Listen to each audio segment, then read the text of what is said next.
E o que é interessante, que eu também descobri, né? Eu fui... porque, óbvio, essa explicação, não sei se chegou até você, mas foi uma das melhores que eu passei a entender.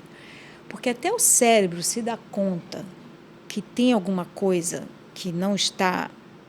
Porque no começo, assim, nossa, será que eu estou estudando muito? Aquela coisa, o dedo não chegava lá, chegava perto. Assim, puta, mas aí, de repente, chegava lá. Então, esse é um massagista, yogi, em São Francisco, que tratava muito de músicos. Não de distonia focal, mas de músicos que tensiona. Ele tinha muito violinista, né, que desenvolve muita tensão aqui. Mas ele me explicou, é como se fosse... olha lá, falando de coisa, tem que uma alongadinha. Eu tenho 2 hérnias na cervical. Eu também. Então, ele falou assim, imagina uma escavadeira. Escavadeira que é bem simbólico, porque tem os dedos da escavadeira, né? Então, ela vai, chega aqui, faz assim e vem. E o motorista da escavadeira só está fazendo... Né, que seria o nosso cérebro, no caso. Aí tem uma hora que quebra um dentinho pequenininho lá, que ele não sabe. Mas a escavadeira vai, ao invés de ela entrar assim, ela já entra assim, que quebrou. Aí vai. Aí depois ela entra assim. Aí a hora que ela está entrando assim, que aí o motor... Epa, tem alguma coisa errada ali. Só que nesse processo já desencadeou uma sequência de paralisações, de enrijecimento desses outros músculos que não são da distonia. Mas aí já estava encrencado, já estava com tendinite, já estava com dor aqui, o pescoço já estava ferrado. Aí esse massagista foi muito responsável no meu processo de cura, porque ele foi liberando o que não era da distonia, entendeu? Foi tirando, limpando a casa. Sim. Então, agora só está sujeira aqui debaixo da cama, o resto está limpinho. Então, vamos focar aqui, tipo assim, sim, sabe? Mas o processo de trabalho desse cara era tão doloroso que parecia a hora que ele pegava a faca e cortava. Mas eu entrei num processo zen durante a minha distonia tão fenomenal que foi o único momento da minha vida que eu conseguia me ver do lado de fora. Eu via a dor. Eu deixava o cara trabalhar na dor sem... Foi muito louco esse momento. Eu me via de fora. Então, pode fazer. O cara fazia de mim um boneco com aquela facada e eu não tensionava, deixando ele apertar a faca, sabe? E a faca eram os dedos dele, né? Ou seja, foram 2 anos de muita investigação para melhorar. Mas aí a cabeça foi para outro lugar, né? Então, quando eu voltei a tocar... Você chegou realmente a parar de tocar? Parei. Eu não conseguia mesmo, assim... Se só tivesse os 2 dedos, podia ser o Django, né? Mas o engraçado... Mas não é, né? Assim... É que não era baseado no improviso, né? Que poderia sempre de acordes. Então, né? o fingerstyle, enfim,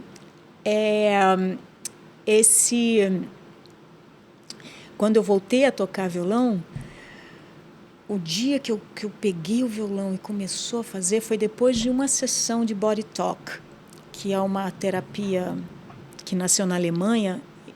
E eu soube que existia essa terapia, fui fazer. E o body talk, ele cuida do paciente, né? Sem saber de onde vieram os traumas, mas eles entendem que energeticamente houve uma desconexão de alguma parte do seu corpo com o cérebro, etc. E parece que faltava, sabe, a cerejinha do bolo ali, que só faltava alguém fazer assim, vai, toca. E essa terapia fez isso. E eu voltei a tocar, assim, depois de uma sessão. Eu tinha medo de contar para mim. Eu lembro de ter voltado para casa, pegar o violão, olhar, será? Pegar de novo e conseguir mexer onde eu queria, o dedo ia. Então, Foi libertador, mas eu tenho muito receio de falar que não foi o Body Talk isoladamente que fez milagre. Foi um processo de 2 anos inteiros de muito mergulho dentro de mim. E uma das práticas que eu fiz e que me ajudou muito, além das meditações diárias, dos pensamentos afirmativos, dos exercícios que eu fazia, das massagens, a alimentação, foi escrever. Então, a escrita ficou muito... Desde então, eu não parei de escrever. E aí, as canções começaram a surgir por conta dessas muitas escritas. Não só comigo, né? Eu mesma musicando as minhas letras, mas em parceria assim, a minha parceria com o Chico César é uma letra minha. Que as pessoas... O Chico é o letrista, né? Então, e tiveram outras, assim, as minhas letras viraram discos, ganhei competição internacional com a minha letra, e por aí afora. Mas você, quando fica mais ansiosa, você sente respingando na sua mão? Quando você está sob mais estresse? O que acontece? Eu meio que eu não toco mais as músicas que eu posso sentir. Entendi. Boa. Você tirou tudo que te pressionava, que te estressava. Obviamente tem dentro de uma música aqui, uma música lá, que eu ainda sinto. Aí eu mudo o dedilhado. Porque eu acho assim, o momento, para mim, o momento de subir no palco é um momento que eu vivo para esse momento. Né? Amo estar no palco por tudo que eu sinto quando eu estou ali. Um dentro de mim, né? Um eu que na vida cotidiana, porque é um eu tão intenso que na vida cotidiana nem sempre esse eu intenso ele tem espaço para experimentar, para estar ali, né?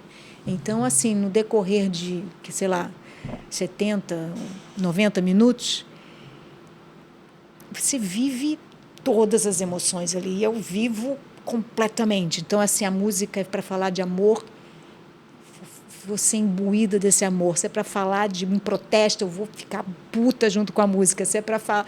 Eu vivo muito me deixo levar pelas emoções de cada música, então isso é muito intenso. E no decorrer do dia, né, isso não acontece tão concentrado assim. Então, ali no palco, eu falo que a minha terapia maior é o meu templo sagrado, porque quando eu encontro esse meu eu inteiro, né, vivo e sem